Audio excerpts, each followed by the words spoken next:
to Inside the Pylon, a Midwest college football podcast, joined as always by Clinton Boring. My name is Ryan Sadkowiak.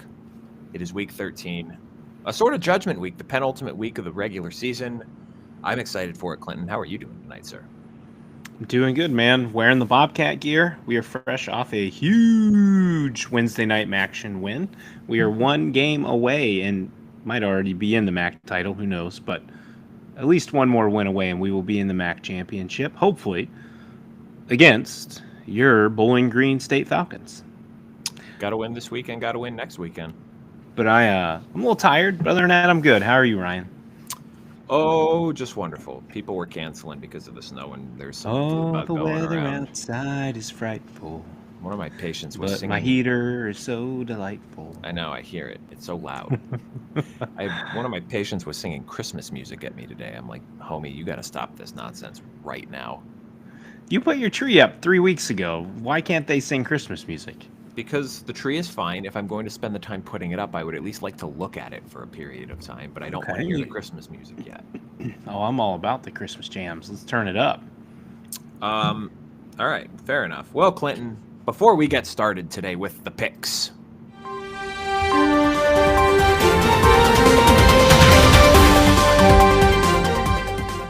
we have breaking news. Breaking earlier this evening, Michigan has flipped Bryce Underwood. The number one commit overall in the 24/7 composite, longtime commit to LSU, has officially announced that he is indeed not going to likely turn down Michigan's massive NIL offer, but he's going to accept it. He's going to Michigan, Clinton. He's staying home. I heard he's doing a LeBron type deal, and he's taking his talents, or he's keeping his talents, in Michigan. I've already seen the Sports Illustrated piece. Instead of "I'm coming home," it says "I'm staying home." So, Dave Portnoy and Mr. Oracle, congratulations. You got your $20 million offer in, and you convinced the kid to stay who didn't want to stay. Yeah, I think someone said the final offer for Michigan ended up being $12 million, and then someone from On3 reported that LSU's offer was $1.5 million for a one-year deal. I'm like, homie, what are you doing here? I think that what this means is LSU is broke. Yeah. So first question I want to pose to you is, does Brian Kelly get fired tonight, or do they wait until after Vanderbilt this weekend? I don't know, man. It's been a rough season for them, and Vandy's a respectable team with Diego Pavia. They've already given people some trouble, but it's the helmet thing again, right? And Vandy lives at the bottom of the SEC most years. LSU has already lost to a only 5-win USC team at this point in time. I think he could get canned. I mean, I guess there's always he could be the front runner for Ozempic commercials. He could start doing that on the side. I mean, he don't need to do anything on the side, man. If they fire him, he's going to have about 69 million reasons to not I've do heard anything. that buyout's pretty large. Him and Jimbo Fisher can just go sit on an island and sip pina coladas together. They can join the same country club and golf till their heart's content. Yep.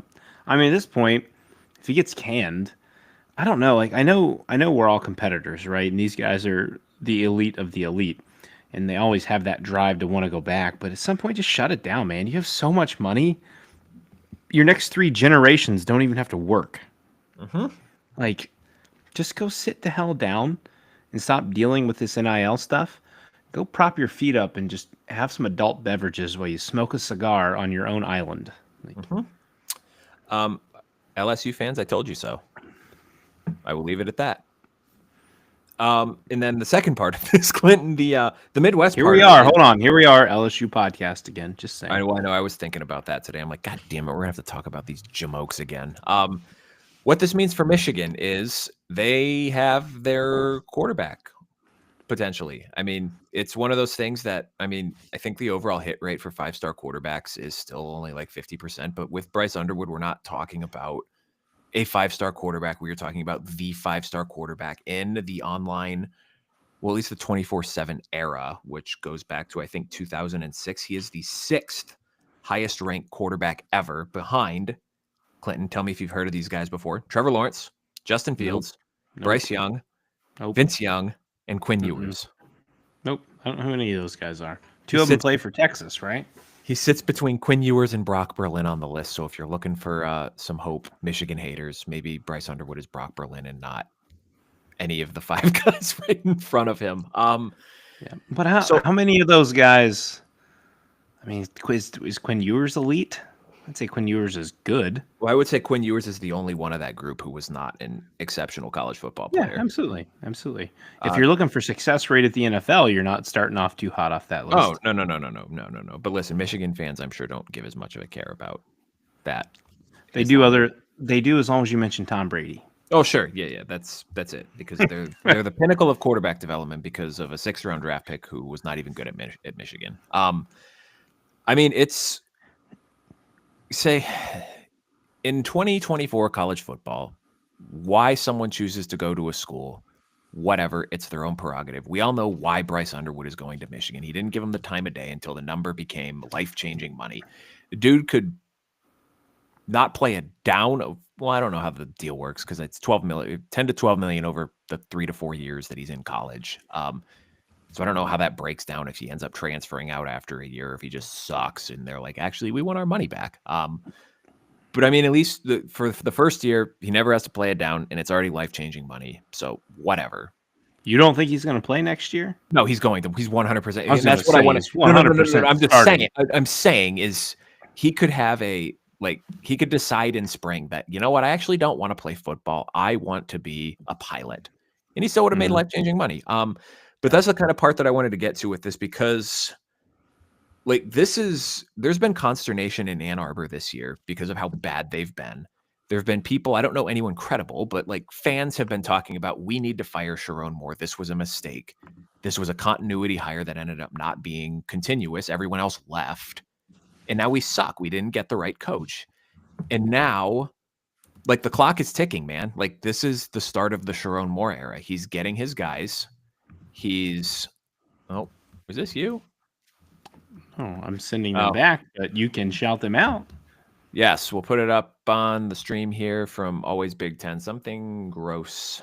Always talking about something still feels a little gross, and I agree with that. I mean, it's the fact that it's the NIL aspect of this. We all knew it was there, but for it to be so publicly out there, and that it was just the first day of MLB free agency, where it's Scott Boras and Carl Pavano met with the Yankees and the Red Sox, and they have dueling 4-year, $30 million contracts on the table type to it. But no, it's this is the official start of the Sharon Moore era now. He's getting his guys, and they're putting their money where their mouth is. The boosters who, sat there after, not even a year after winning a national title, watch their team become irrelevant on the national stage, put their money where their mouth is.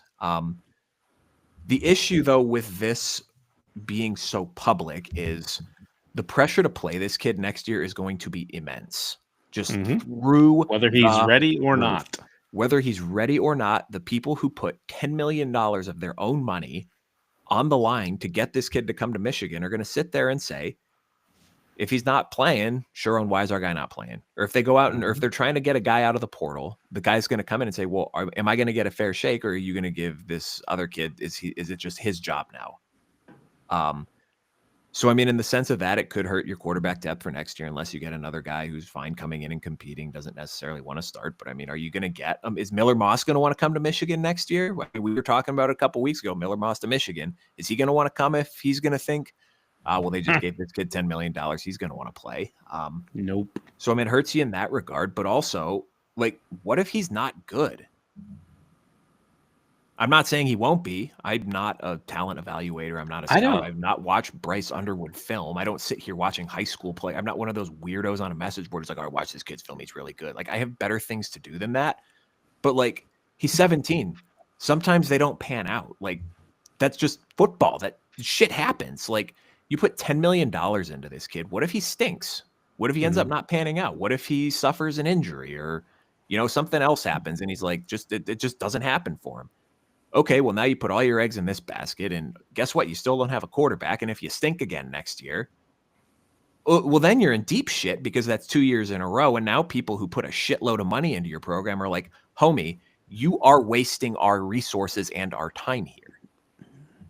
We've talked about it before. Just because 5 stars is next to your name doesn't mean you are what you are perceived to be. Mm-hmm. I don't know the talent level that Mr. Underwood plays against, but what if he's one of those extremely good athletes, just is way better than everyone he plays against, as we've talked about with the instance of like a CJ Hicks for Ohio State to this point in his career. He just may be that much better than everyone he plays against, so that really bolsters it. Now, maybe it's a little different for quarterback, but you're right. If this is a swing and a miss, this is the most expensive swing and miss in college football history to this point. Right, and it would be unrivaled. If it's a swing and a miss, it would be an unrivaled catastrophe for Michigan. Yep. Like and you've already the whole coaching staff's like jobs are riding on this panning out. Yeah. I mean, I don't even know how much Sharon Moore was involved in this at this point, right? Like, you just told me the guy from Oracle was one of the 3 major contributors to this. Like, separate people came to this point. They have to have some tie to Michigan. I'm sure Dave Portnoy is in on this at some point too.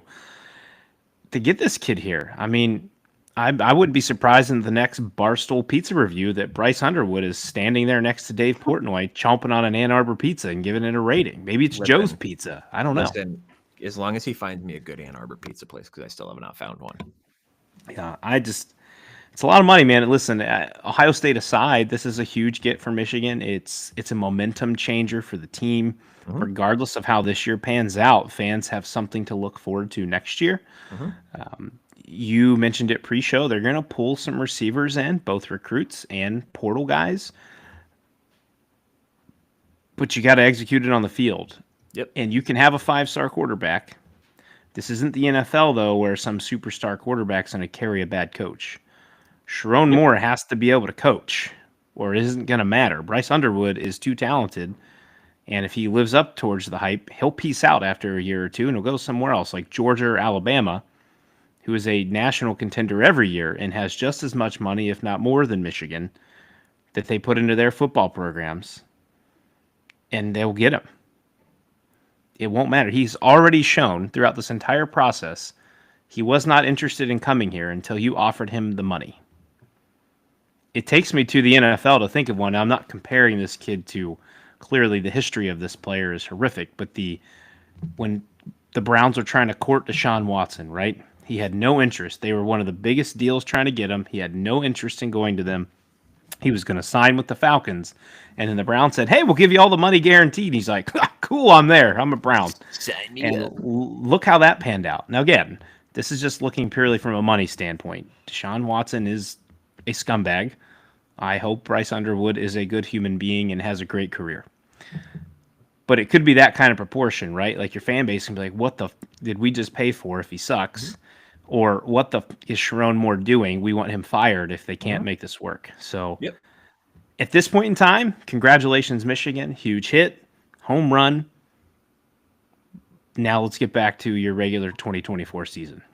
Yeah, right. And you hope you don't turn into Texas A&M circa Jimbo Fisher, because we all know how that ended. Well, it ended well for Jimbo. Oh yeah, he's probably having a good time right now. Sharon ain't getting that type of money, buddy. Oh, he didn't even have a contract until the second game of the year. You got to do what you got to do. All right. Anyway. So apparently Connor Stallions must have had a big portion when he helped coach his high school, college. Well, I think he only playoff game. I think he only ended up coaching for one game because they lost in the semifinals. Well, you know what the selling point was? He got in on that vacuum business, and he's like, "Son of a gun, let me get in on that, baby. I'm in." Listen, Bryce. Here's your NIL deal. Vacuums. Fixing vacuums, not new vacuums, broken vacuums. You're going to play football for 40 hours a week, but when you're done with your math homework, get your ass over to my condo because we got some Hoover vacs to fix up. That's right. Just ask Blake. He knows all about it. That's true. BC too. All right. Back to your regularly scheduled program. Regularly.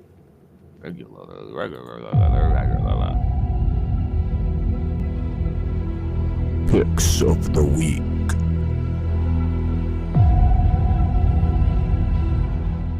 Clayton, you know what today is? Today is also a Thirsty Thursday. I finally have. Oh shit! I just spilled on myself. I finally have a beer to drink. We have This a. guy can't handle live TV. Spills his beer all over him. I Amateur. spilled my. Oh, now it's on my computer. Good for me.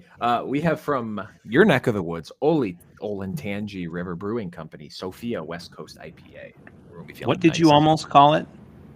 I don't know. I think Oli Tangy? Olatangy. No, I know how to pronounce Like, it. I want to smack patients who call it the Olentangy River. It's Olentangy. I know it is, and I call it Olentangy because it pisses Sam off because she knows I know how to pronounce it, and That poor young girl. that was not.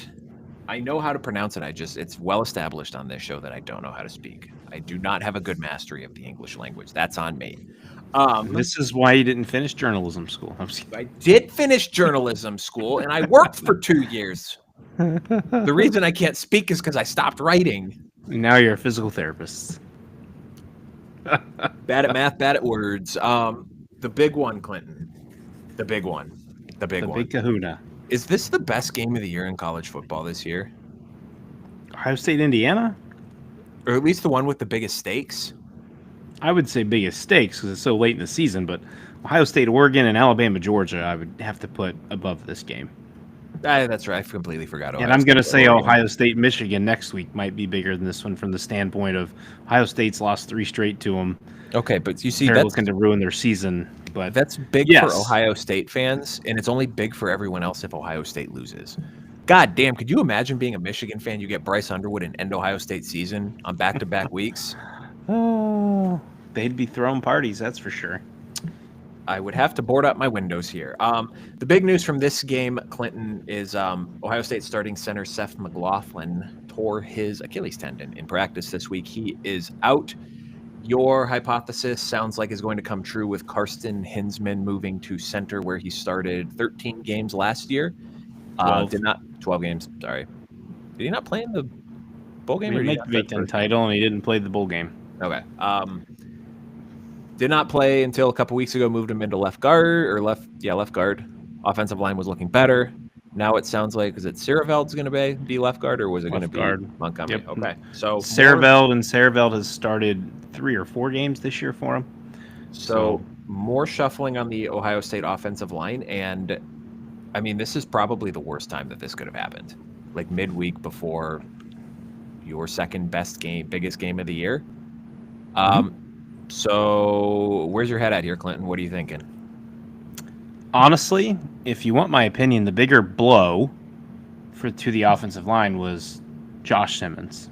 That's not knocking McLaughlin. Yep. McLaughlin was, from everywhere I've heard, was the front runner to win the Remington Trophy, which for those don't know is the best center in college football.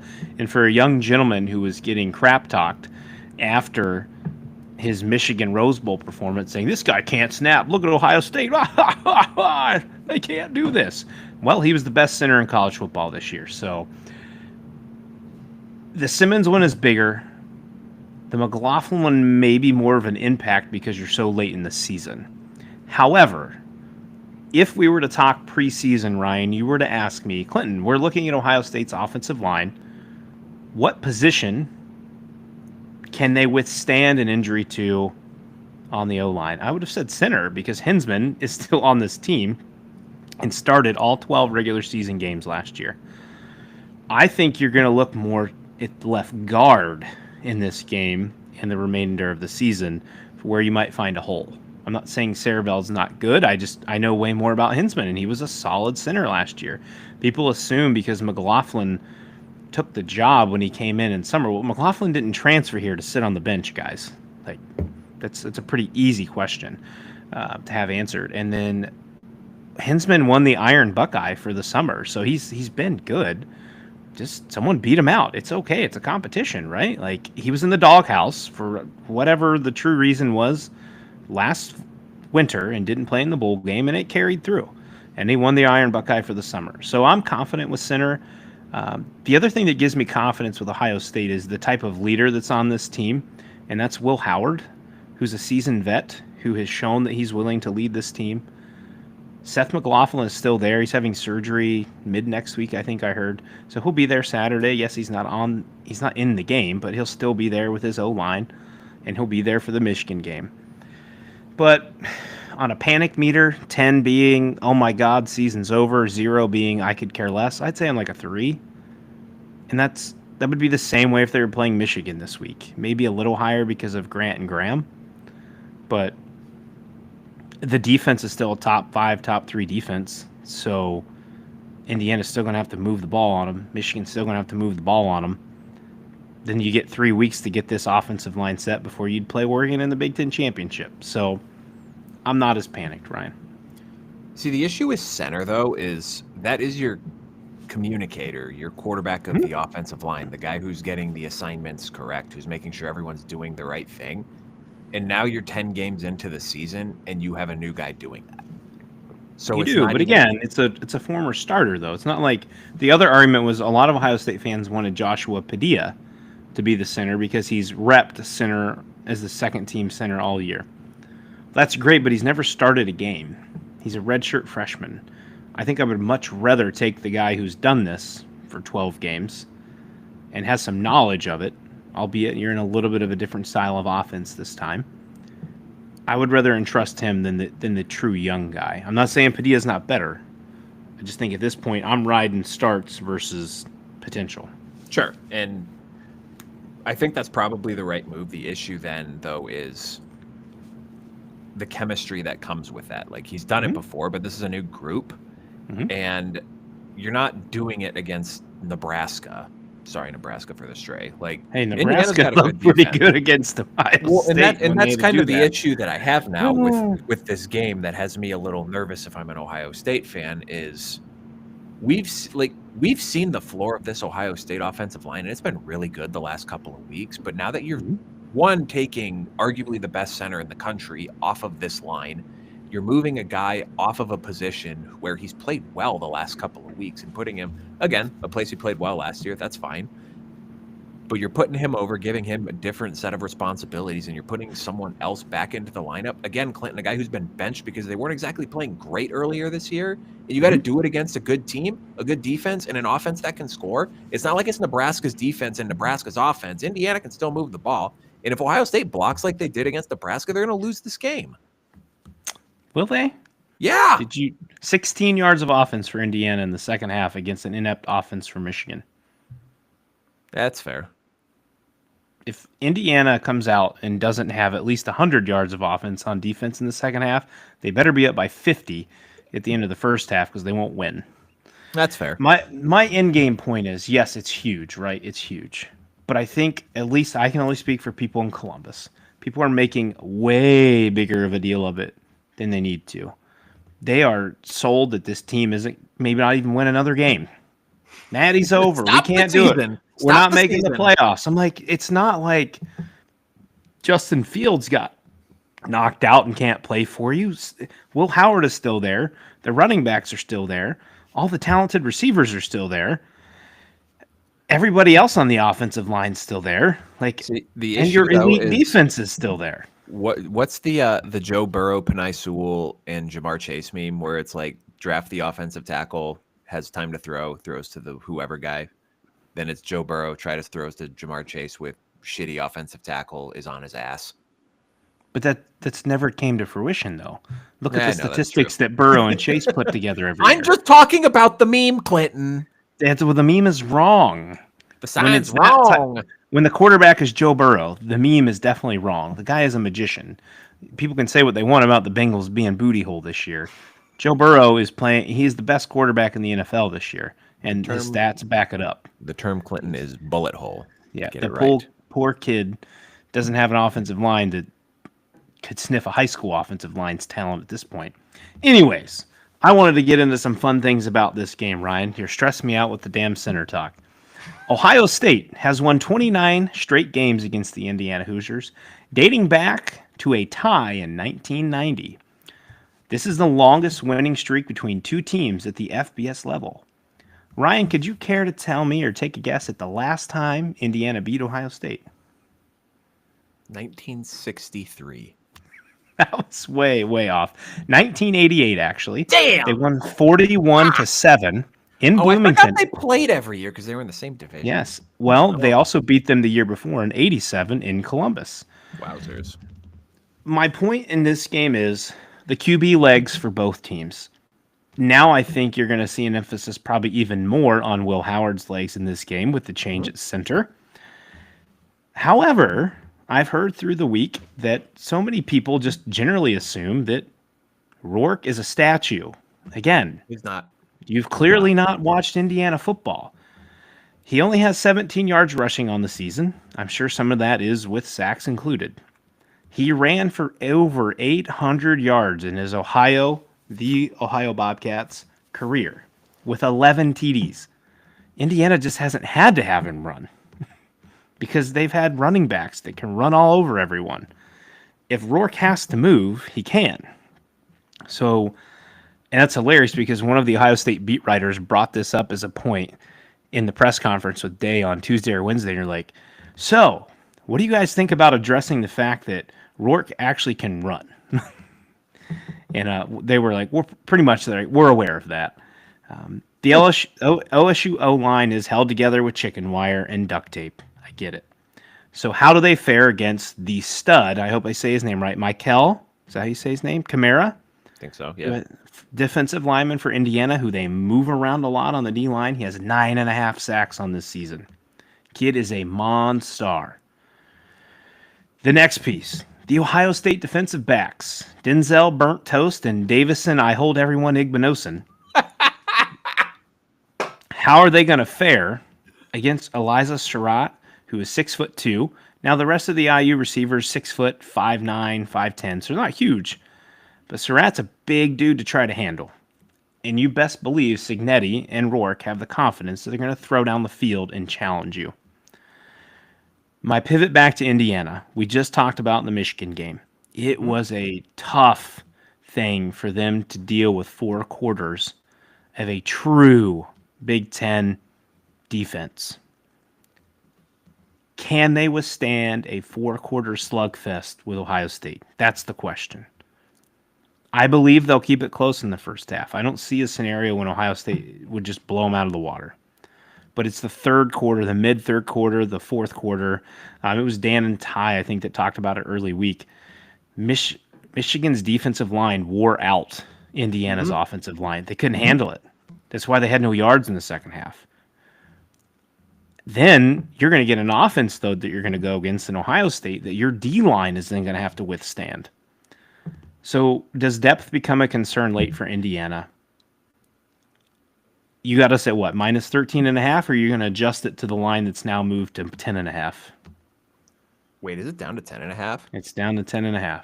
Shit, that moved 3 points today then. Because I pulled this morning.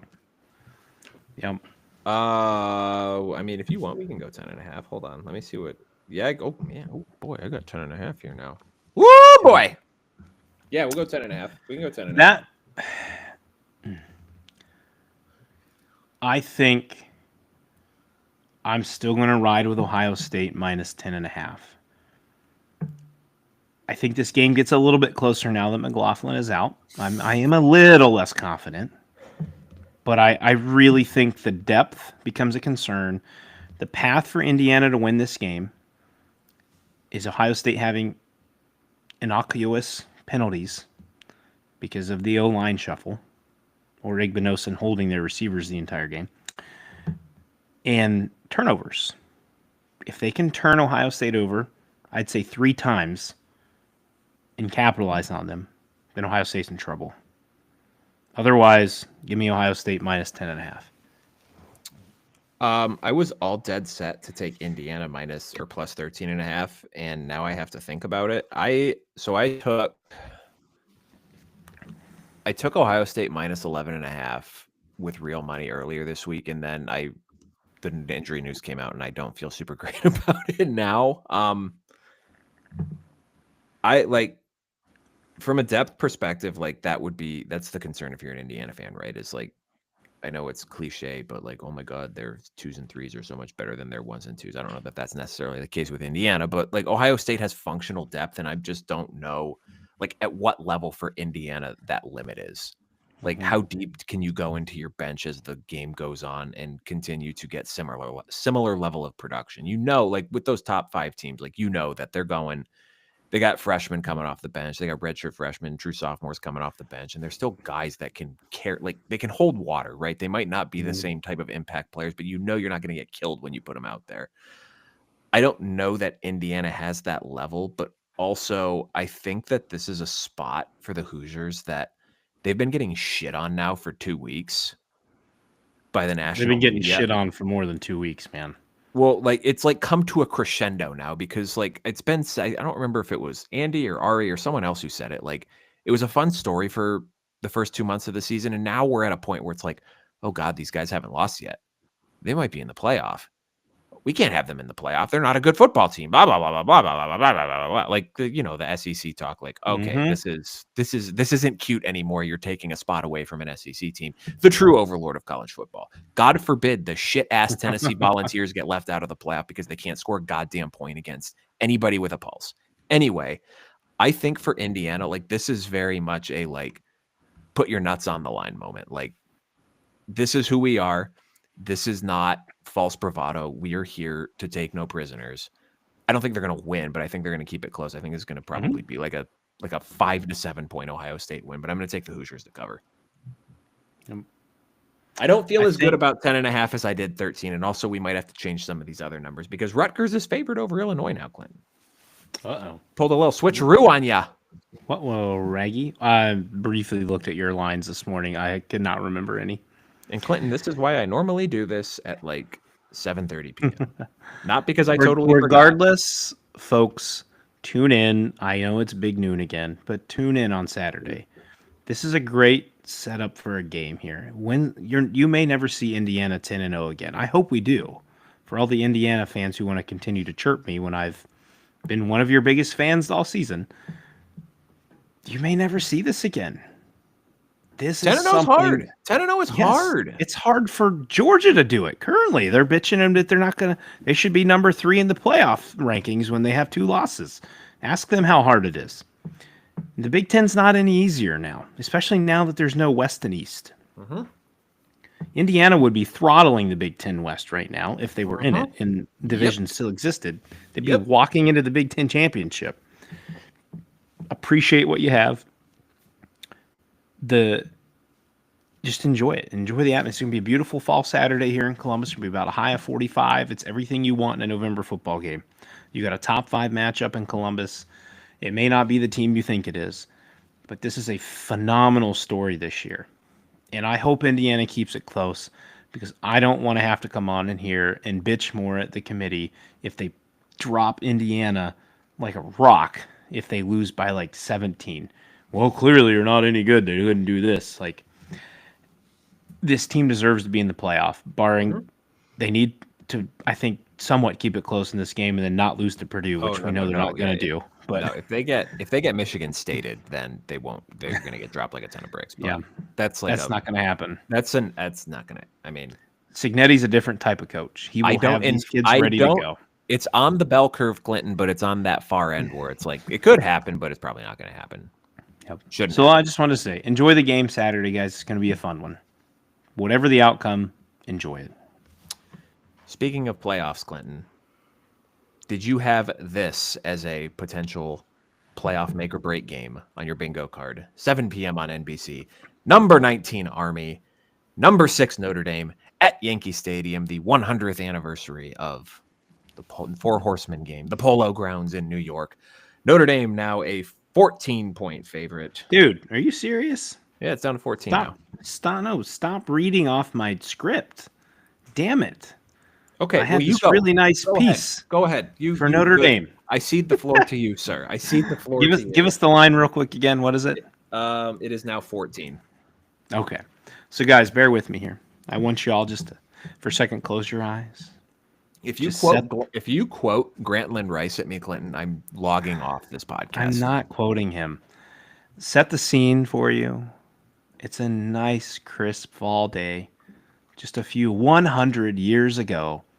Playing at the aforementioned, Ryan stealing my stuff, Polo Grounds, just 1 mile from historic Yankee Stadium. The Irish faced off against the Black Knights of Army. The Irish were led by the famed Four Horsemen backfield composed of Harry Stoldraer, Don Miller, Jim Stolbrer. Crowley. Can I tell you something? Sam is a distant relative of Stoldrer. I'm just happy I pronounced the name right. That's like her mom's great uncle or something like that. Impressive. I'm tangentially related to Notre Dame royalty, is what I'm saying. I'm just saying, people were envisioning a crisp fall day, and you just cut me off, dick. Anyway, I just needed to get that out there. I need to puff my own chest.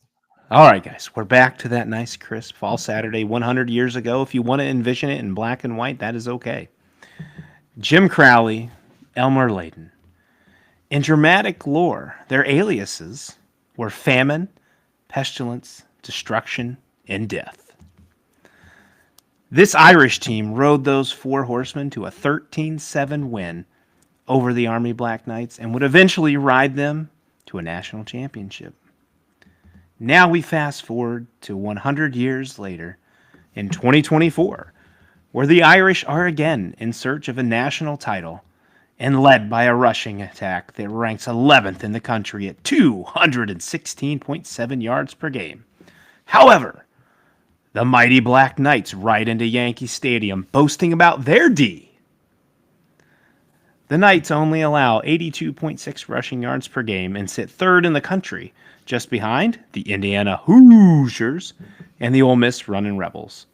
They ride into Yankee Stadium gallantly with a rush offense that ranks first in the country with 334.9 yards per game. Can the Knights up in the Irish season, or will the Fighting Irish again prevail when facing another service academy? The Irish cover. This is my lock of the week. Notre Dame, big. Oh no, I hit the pixel. You big idiot. Lock of the week. Good play. Lock of the week. I'm not also locking this one up. This game terrifies the shit out of me. Notre Dame is going to blow Army out of the water. Not even close. They'll win by at least 21. So the issue I have with this game is this team is not like Navy in the sense that Navy does the pass thing and Army is just straight triple option, right? They're not mucking around throwing the ball. They're like, we're just going to try to run it at your face and you're going to try to stop us and you're probably not going to. Not that Army has played a team that's capable of stopping them. I think their strength of schedule per the Sagarin ratings is like 137th in the nation. And again, there's only 134 FBS teams. So we're talking about a couple FCS teams who have a better schedule than Army does this year. But this is also an Army team who against North Texas a couple weeks ago went on like a 22 play, 14-minute drive that took up obviously an entire quarter of action. So like if you're Notre Dame in this one, you cannot afford to have a 5 consecutive 3-and-out offensive performance in this one because you might only get like 7 to 8 drives in this game if Army is clicking offensively. And that's a scary place to be, right? Like Notre Dame's offense has been significantly better since the Northern Illinois game. I think they're averaging like 44 points. They're up to 11th overall nationally in scoring offense, Clinton, which I did not know until this week. That's insane, considering how this offense started against both Texas A&M and NIU. They had Riley Leonard didn't throw a passing touchdown until their 4th game of the season. They're 11th in scoring offense now. That's insane, the way that this offense has grown. But we've still seen fits and spurts this year, right? They're not a well-oiled machine yet. They're not consistently good, and they have to be consistently good in this game because you have to be efficient. You have to take advantage of your possessions, or else it's going to be a game in the 4th quarter. I think this will more accurately apply to my proclamation for the Navy game than that Navy game ended up happening because Navy shot themselves in the foot in that game, right? And I think their coach said after the game, the moment was too big for us. Like they were fumbling pitches. God, why can't I remember their quarterback's name? Blake Horvath was just making uncharacteristic mistakes. I think he had a bum thumb, and I think that was affecting how he was pitching and gripping the ball a little bit. But 6 turnovers in that game, and it was not close by halftime. This game is going one of two ways, Clinton. Either Notre Dame is going to win by 1,000,000 or Army is going to have the ball with 7 minutes left in the 4th quarter and a chance to tie or win the game. It is going to go one of two ways. There's not going to be an in-between. I don't know which way it's going to go. I'm just going to say, screw it. We're going to take Notre Dame too. I think they're playing too well right now. I think Like they make a thing every week on the broadcast about how Marcus Freeman brings up the Northern Illinois game 900 times every week to remind the team to not let your guard down. And I think like they're legitimately milking that for good. Oop, burp. I think they got their eye on the prize. They know they're 2 games away from hosting a playoff game. I think they're focused. I think they're locked in, and I think they're going to take care of business in this one. So I'm riding with you on that. Just a thumbs up. Well, I was trying to mute my mic since my heater was on, so I see you hear it too.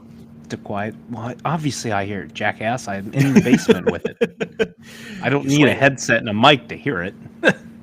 You're gonna miss this ball. It's amazing though that only the past 2 times that you've noticed it, because the air conditioner and heat have been on since we've done this podcast, and we've never noticed it before. I don't know, man. Maybe I'm just I got my spidey senses tingling today. Something. Let's rewind, and we're going to make this one quick because I don't want to talk about them.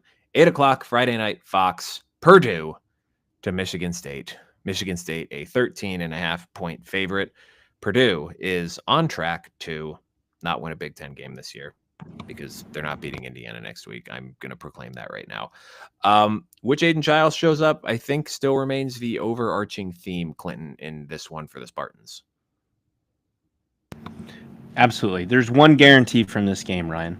One team ends a losing streak. Sparty's currently stands at a 3-game skid, and Purdue boasts a whopping 9-game losing streak since winning their first game of the season against the Indiana State Sycamores. You know, Michigan State's beaten and battered along the offensive line and in the secondary. I just don't think Purdue has enough to really stress them to beat them.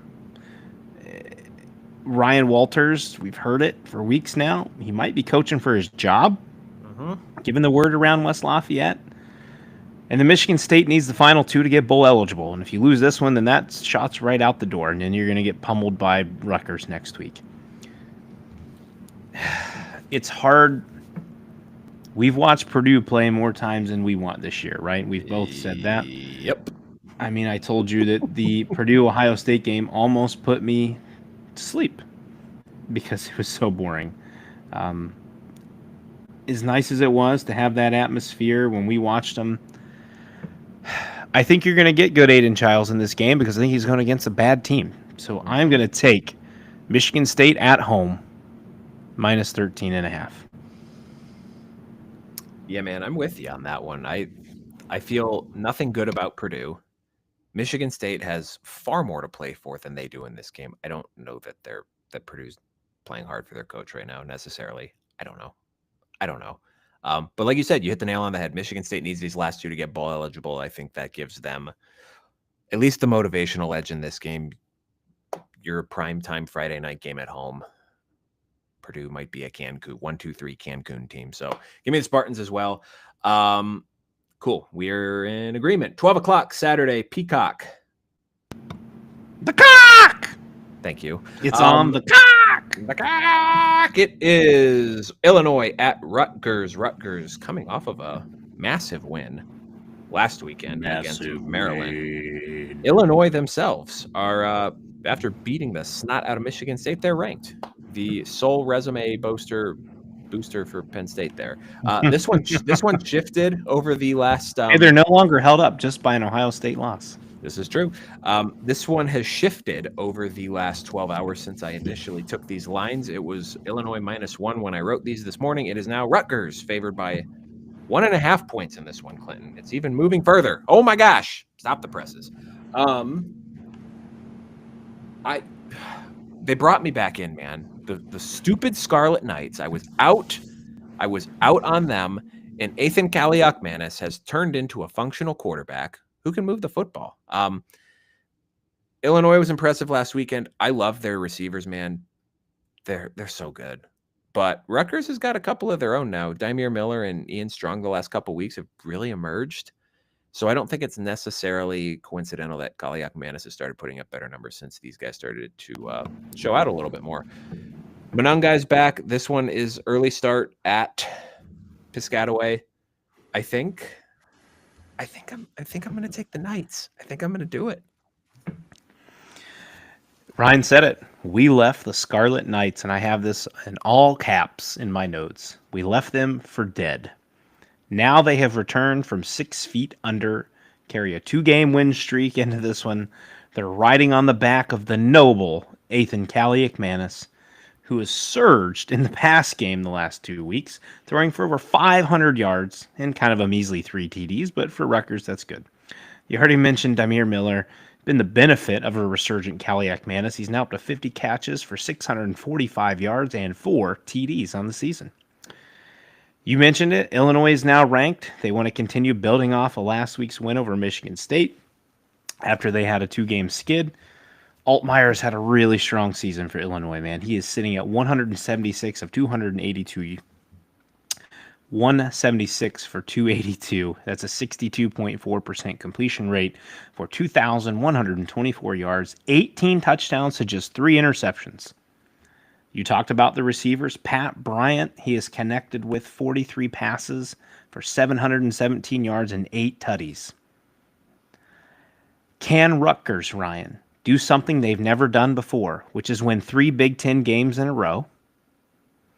And Never?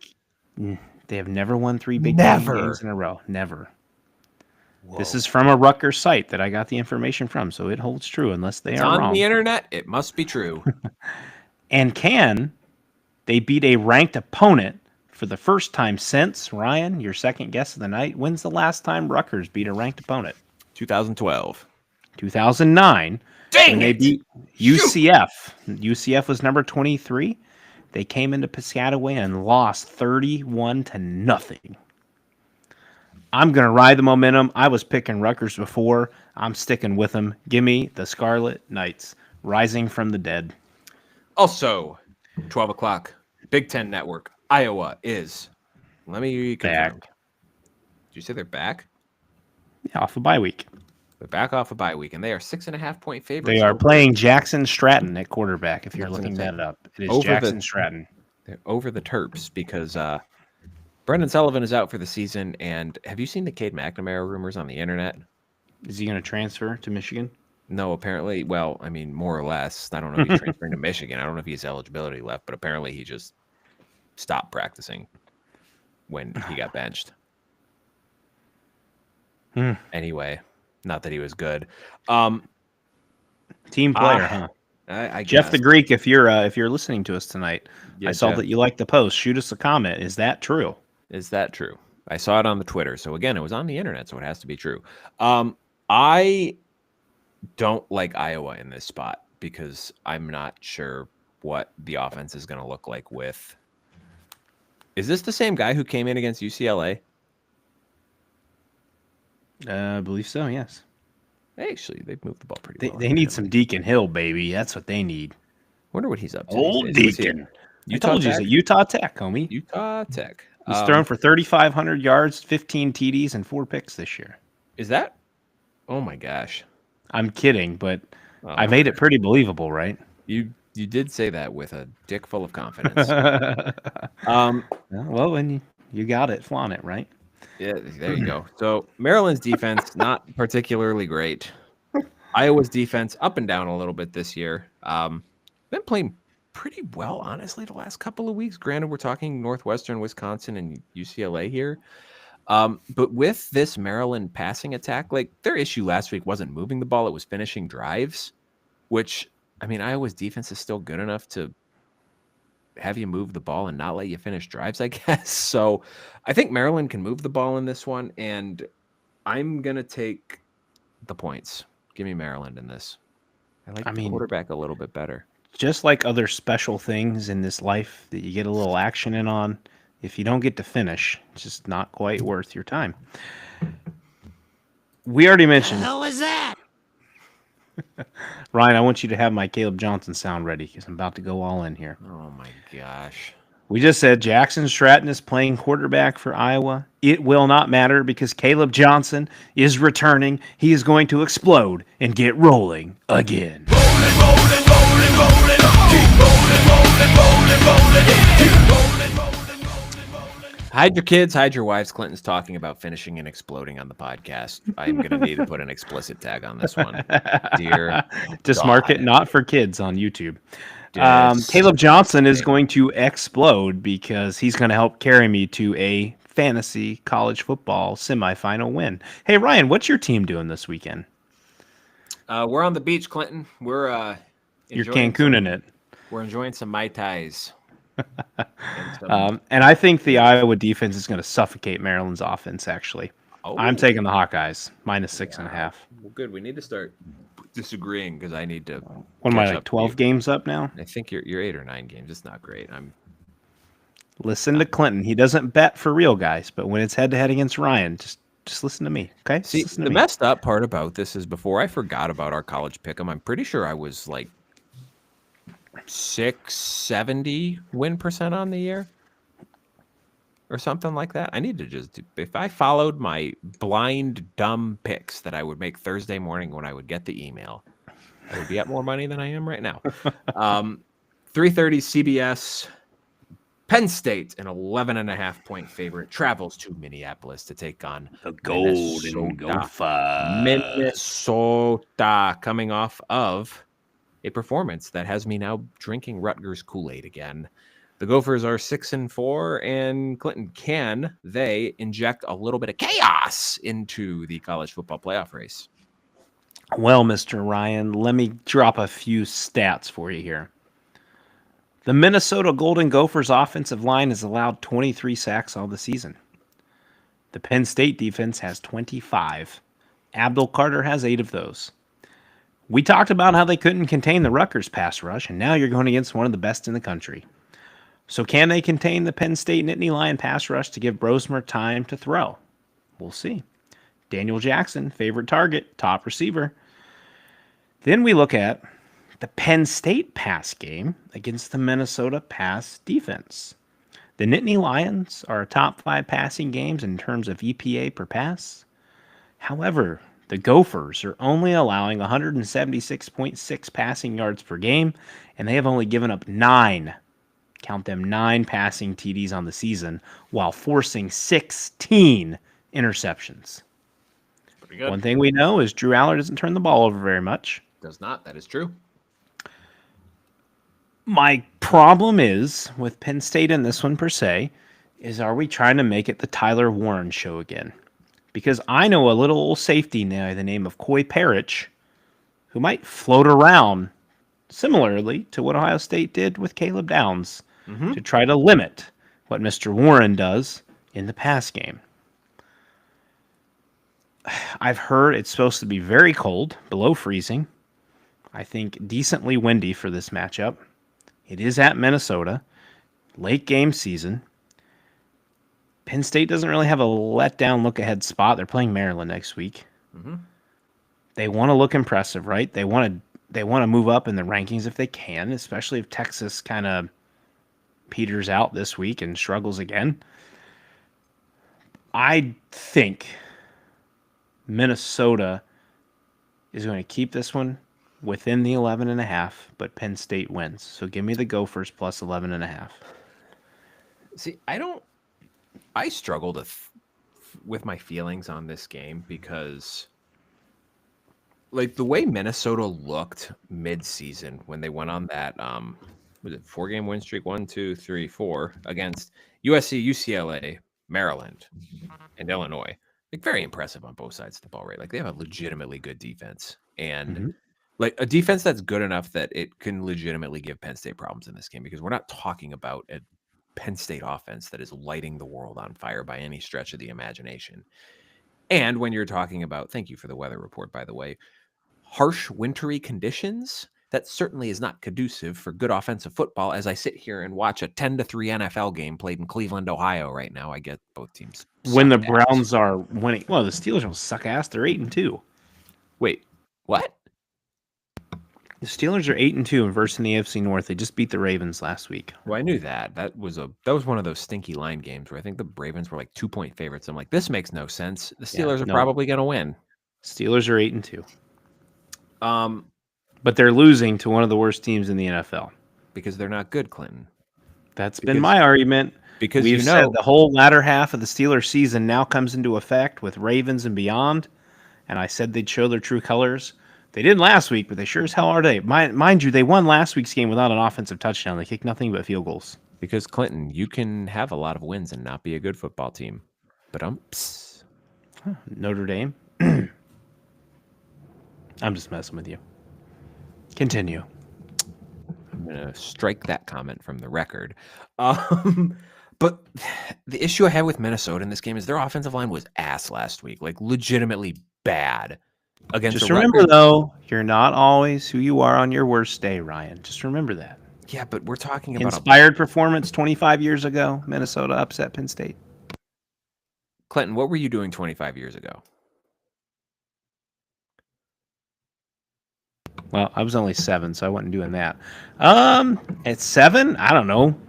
Probably playing by myself because I didn't have any siblings. Probably fake dunking basketballs in my little kid's hoop on my wooden door while I made up teams like the Northern Raiders and the whatever else and had my own fake league for college or for high school basketball and football.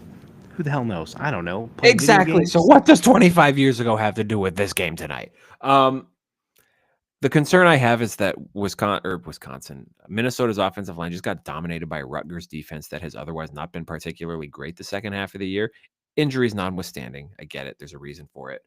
But Penn State's defense is legitimately good and can legitimately make life very difficult for Max Brosmer in this one. And buddy, Minnesota's not run the ball well this year. Like Darius Taylor in the run game has been a non-factor in more games than not. So I don't know that like any result in this game would not shock me at all. Like you could tell me, like if you came from Saturday night and you said, Ryan, Minnesota won this game 24-0, I would not be shocked because I don't think that highly of Penn State this year. And I think Minnesota has a performance I think both of those teams have a performance like that in them. But based on what I have seen recently, I am going to go with Penn State to cover this spread. Based solely on the defense, literally solely on the defense. I don't trust their offense for anything. Also at 3:30, can Michigan get bowl eligible, Clinton, on FS1? They've been relegated to secondary television again because they stink. Yes. They are a 10.5 point favorite against Northwestern, a team you are intimately familiar with because you just watched them play for 4 quarters. We're just getting all kinds of fun sexual innuendos on here. I'm intimate with Northwestern. I don't even want to go there. Anyways, bumping the brakes right now. I don't know, man. Like this is definitely a letdown look ahead spot for Michigan, right? You just saw your rival pound Northwestern into the ground. Yep. And you are itching to try to ruin Ohio State's season. Dying for it. That's all you want to make this. You could lose this Northwestern game and win next week and your entire season is made. It won't matter. It'll be like winning a national championship again. The line is 12.5. Is that what you have us at? 10.5. 10.5. Ah, man. Dan and Ty had it 12.5. I was a little more confident there. Has Michigan beaten anybody by 11 points or more this year? You would have to go back. Outside of the FCS opponent they played. They did not play an FCS opponent. They did not play an FCS Might as well opponent. be. I mean, to be fair, yes. They have not. Exactly. They beat Fresno State by 20, game 1. Okay. Yeah.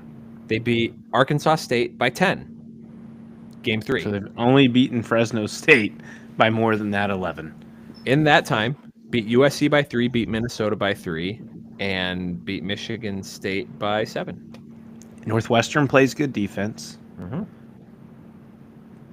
Lausch can move the ball with his legs. They still have Cam Porter. They have A.J. Henning. Michigan wins. Northwestern covers. Yeah, I'm with you on that one. It sounds like Will Johnson is also not playing in this game. So he's gonna come back next week just to ruin Ohio State's year. Just watch. He's gonna have 3 pick sixes next week. No, I think Johnson's done. I don't think he's coming back. Clinton, the over/under for this game is 36.5. Is this Iowa football? That's so bad. No offense if you're listening, Jeff. We know Iowa over/unders are low. Iowa is an over team now. Yeah, I think Northwestern keeps this close. I don't know if they win. I mean, if they win, it wouldn't surprise me. But I think they keep it within 10 just because I don't think Michigan's capable of scoring enough to beat anyone by 10 at this point in time. 3:30 on the Big Ten Network. Clinton, this should have been the game of the weekend right here. Wisconsin travels to Nebraska. Nebraska, a 2.5-point favorite. Can they do it? Will the Huskers get bowl eligible for the first time since 2014? 15? I don't remember. It's been a while. It's been a while. Oh my God. That was dumb. We synced that up beautifully. You know, we got some trophy games this week. Getting ready to talk about the victory bell last. I got a trophy for this one. It's just the battle for bowl eligibility. Again for Nebraska, but I guess, and again for Wisconsin. 2 5-5s. A battle of mediocrity at its finest. Raise your hand if you're taking Braden Locke over Dylan Raiola as a quarterback in this one. Not this guy. I might take Wisconsin's defense over Nebraska's, though. Which coach's seat gets hotter after a loss in this matchup? Ooh, that's a great question. Spicy. I think both are going to get a pass. They think they would heat up equally because both have new OCs. Neither one of them is getting fired at the end of this year. As we just mentioned, new OCs for both Wisconsin and Nebraska. It's the battle of the offensive coordinators. I don't know, Ryan. I want you to pick this one first. I always have to pick first. Lock of the week. They're going to do it, Clinton. The Huskers are getting bowl eligible. Dylan Raiola was quoted earlier this week in saying, "We will be bowl eligible after this week." You know, I just want to call. Man. They got to do it tonight because if they lose this game, there's a 0% chance that they go into Iowa City on a Friday night primetime game and win that football game. I want to call Wisconsin, as much as I love the Badgers and Luke Fickell, they're a try-hard team, right? Not a try-hard from you're a loser standpoint. They just try really hard and lose. Tried really hard and lost to Oregon. Tried really hard and lost to Penn State. Tried really hard and got railroaded by Alabama. They're going to try really hard in this one. They're not going to get railroaded, but they are going to lose. Nebraska gets bowl eligible this week. Give me the Huskers, -2.5. Redcast Rob, if you're listening and Nebraska loses, I'm so sorry. So sorry. We jinxed it. Yeah, it happens. Finally, 10:30, NBC. Whether or not I watch this game will correlate directly to what happens on NBC before this game. USC, a 4.5-point favorite against UCLA. The best Jersey game in college football every season. Home on home, baby. Home on home, the way it should be. We should do more of this. Saw someone post a tweet about this. They're like, we should start getting something cleared for everyone. Like, you imagine the Ohio State Scarlet, the Michigan Blue.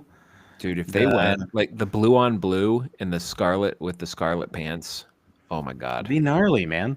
There's so much potential for that. And we're saying that because we're a Big Ten podcast. I don't give a shit about the SEC right now. They're too busy still crying about trying to get 7 teams in a 12-team playoff. Kirby Smart's still trying to figure out the playoff selection criteria. I got it for you, Kirby. Don't lose 2 games, you big dumb idiot. Listen, the GOAT Kirby is the Kirby from the Mario. Don't even talk about Kirby Smart, okay? I don't think he's a little ghost Kirby, okay? I think that's Boo. Well, what's Kirby? I think that's a completely independent thing of Mario. I think that's just in Super Smash Brothers. Whatever. That Kirby is the GOAT. Kirby Smart is not. Oh, Clinton. Get the f out of here, Kirby Smart. I'm tired of you crying like a little bitch. You're only crying because you've lost 2 games. If you were undefeated, your mouth would not be opening up for any other team in the SEC. Well, at some point the games have to matter. We're undefeated. Guess what, Kirby? They did matter. That's why Indiana's 10-0 and ahead of your ass. STFU. Ryan is correct. It is separate. Kirby Series is a video game franchise developed by HAL Laboratory and published by Nintendo. The series centers around adventures of Kirby as he fights to protect and save his home on a distant planet Popstar from a variety of threats. He's a puffball. That's what they label him as, a puffball. You know what else is a puffball? USC's defense. I wanted to give a brief history in case y'all didn't check out our summer series, which you should go back and listen to because it is rivalry season, and we did 2 cool episodes about rivalries. The battle for the victory bell, also known as the Crosstown Showdown. The first matchup ever, the way back time machine. Doodaloo, doodaloo, doodaloo. We need like a time machine sound, Ryan.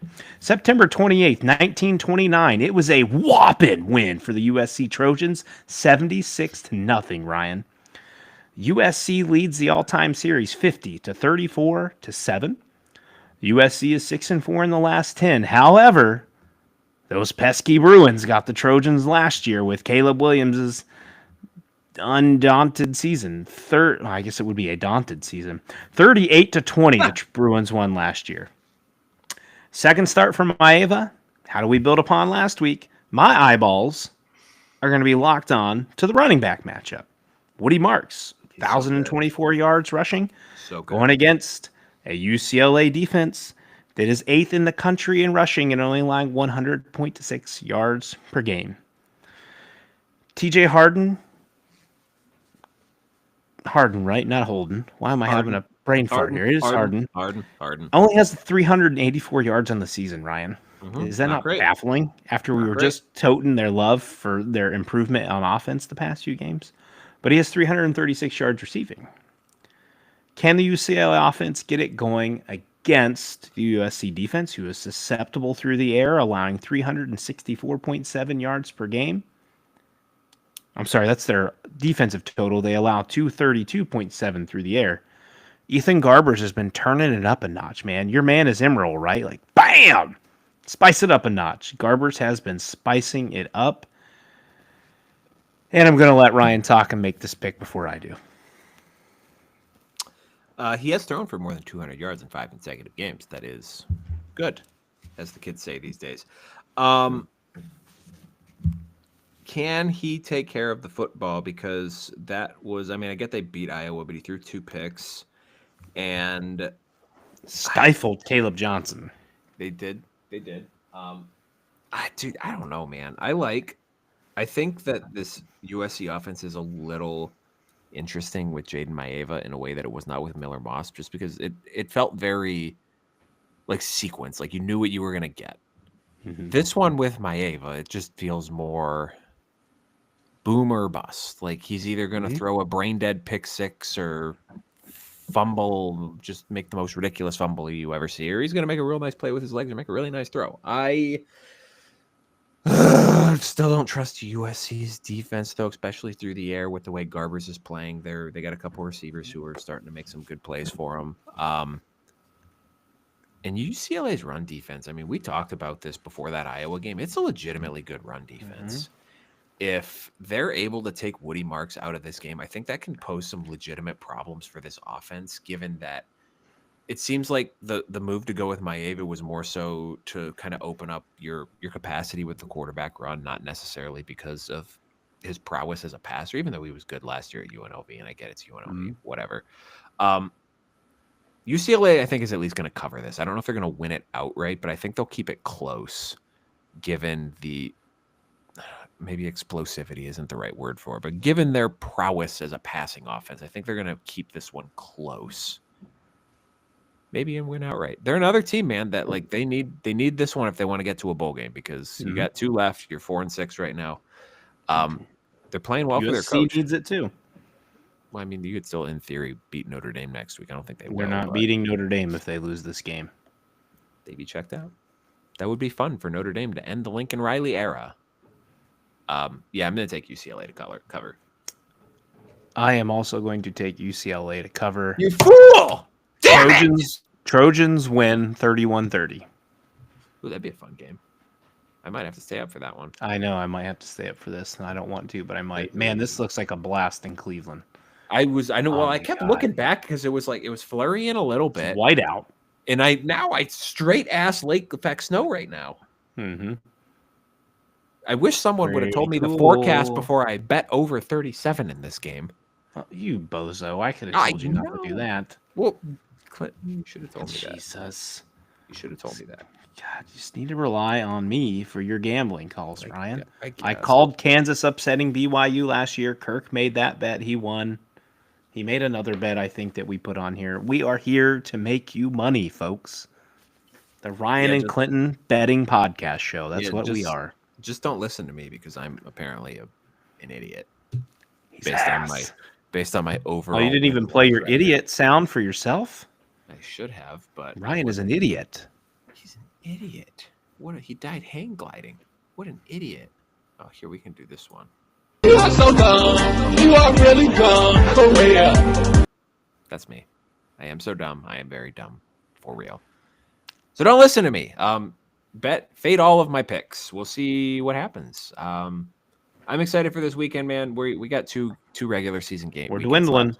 It sucks. It's sad. Before one half of ITP goes on the road for the Big Ten championship. Yeah, we're just gonna let Clinton go live on his phone, and he's gonna do a solo podcast from the road. You can just talk to people or something. I don't know. And then 2 weeks after that, I'll go live from South Bend for Notre Dame's home playoff game. I'm still trying to figure out how to get tickets. If you're listening to this and you know how to get playoff tickets to the Notre Dame home game if they win out, let me know. I will pay you. Venmo him at Dr. Satkowiak has style. No, I know. That's not my Venmo. He will take hits of $10 increments. Yeah, there you go. Okay, guys, you know the drill. We'll be back on Sunday night at 9 p.m. unless Ohio State loses this weekend. Then I'm going to drag Clinton's ass on here to do a live reaction show so we can get kicked off of YouTube forever. Find us on Twitter at ITPCFB, same place you can subscribe to the YouTube channel. Quit shaking your head. Make sure you're subscribed to the podcast feed, Apple, Spotify, or wherever you get your shows right inside the pile on a Midwest College Football podcast there. While you are there, if you feel so inclined, please drop a star rating and a review. It helps us grow the show, helps us get the word out. We're trying to grow. Tell your friends. Always about growing and showing, baby. If Clinton makes one more penile pun on this show, I swear to God, you will never see. Oh, you know what? Clinton, I didn't even mention it. I shouldn't have showed up today because Missouri's still ranked. I said I wouldn't do this anymore if they were still ranked. I lied. I'm a liar. Full of lies. You sit on your throne of lies. He sits on your throne of lies. All right, y'all. We'll see y'all on Sunday. I'm going to teabag your drum set. And that is the last thing that people will hear.